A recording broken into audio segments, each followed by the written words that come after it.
அமெரிக்க ஜனாதிபதி Abraham Lincoln ஒரு நாள் தன்னோட கோச்சு வண்டியில் தலைநகரான வாஷிங்டனுக்கு போயிட்டுருக்கிறார். கோச்சு வண்டி ஒரு சாலையில் போயிட்டுருக்கு. அந்த சாலைக்கு ஒரு பக்கத்தில் பயங்கரமான சதுப்பு நிலம். சதுப்பு நிலம்னா அது புதைகுழி, புதை மணல்ங்கிறோம்ல, அது மாதிரி. அந்த சதுப்பு நிலத்தில் யாராவது மாட்டிக்கிட்டா அவ்வளவுதான், ஆளை கொஞ்சம் கொஞ்சமாக உள்ளே அமுக்கிவிடும். தப்பிச்சு கரையேறது கஷ்டம். அப்படிப்பட்ட நிலம் அது. ஆப்ரஹாம் லிங்கன் ஏதோ ஒரு முக்கியமான அரசாங்க வேலையாக போயிட்டு திரும்பி வந்துக்கிட்டு இருக்கிறார். அதனால் அந்த சமயத்தில் அவர் விலை உசந்த ஆடைகளை அணிஞ்சிருக்கிறார். அப்படி அவர் அந்த கோச்சு வண்டியில் வந்துக்கிட்டு இருக்கிறாரு. அந்த சமயத்தில் ஒரு காட்சி அவர் கண்ணில் பட்டுட்டுது. என்ன தெரியுமா? ரோட்டுக்கு பக்கத்தில் இருந்த சதுப்பு நிலத்தில் ஒரு இளம் பன்றிக்குட்டி சிக்கிக்கிட்டு தவிச்சிக்கிட்டு இருக்குது. பரிதாபமாக கத்திக்கிட்டு இருக்குது. அதை பார்த்தார் லிங்கன். அவருக்கு என்ன மாதிரி ஆயிட்டுது. உடனே வண்டியை நிறுத்த சொன்னார். கீழே இறங்கினார். தன்னோட விலை உசந்த ஆடைகளை பற்றி லட்சியம் பண்ணவே இல்லை. தனக்கே ஆபத்து வரலாம்ங்கிறத பற்றியும் கவலைப்படலை. தான் ஒரு குடியரசுத் தலைவருங்கிறத பற்றியும் அவர் நினச்சி பார்க்கல. நேராக அந்த சதுப்பு நிலம் பக்கமாக போனார். அந்த சேத்துல இறங்கி பன்றிக்குட்டியை காப்பாற்றி கரைக்கு கொண்டுட்டு வந்து சேர்த்துட்டார். அதுக்கப்புறம் நிம்மதியாக கோச்சு வண்டியில் ஏறி வெள்ள மாளிகைக்கு வந்து சேர்ந்தார். ட்ரெஸ்ஸு, உடம்பு பூரா சேறு சகதி. பார்க்குறவங்களுக்கெல்லாம் ஆச்சரியமாக போச்சு. அவங்களுக்கு ஒன்றும் புரியல.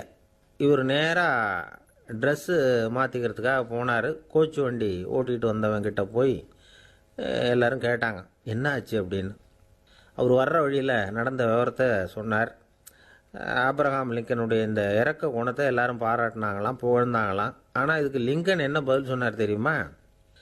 தயவு பண்ணி இந்த புகழ்ச்சியான பேச்சையெல்லாம் ஒதுக்குங்க, அதெல்லாம் வேணாம். அந்த சின்ன பிராணி சகதியில் மாட்டிக்கிட்டு துடிச்சிக்கிட்டு இருந்தது, அதை பார்த்தேன். உடனே என்னுடைய இதயத்தில் ஒரு முள் தைச்சது மாதிரி ஒரு உணர்வு. அந்த முள்ளை பிடுங்கி எறிஞ்சேன், அவ்வளவுதான். உண்மையில் அந்த பிராணிக்கு நான் உதவினேங்கிறத விட எனக்கு ஏற்பட்ட இன்னலை போக்கிட்டேன் அப்படிங்கிறது தான் உண்மை.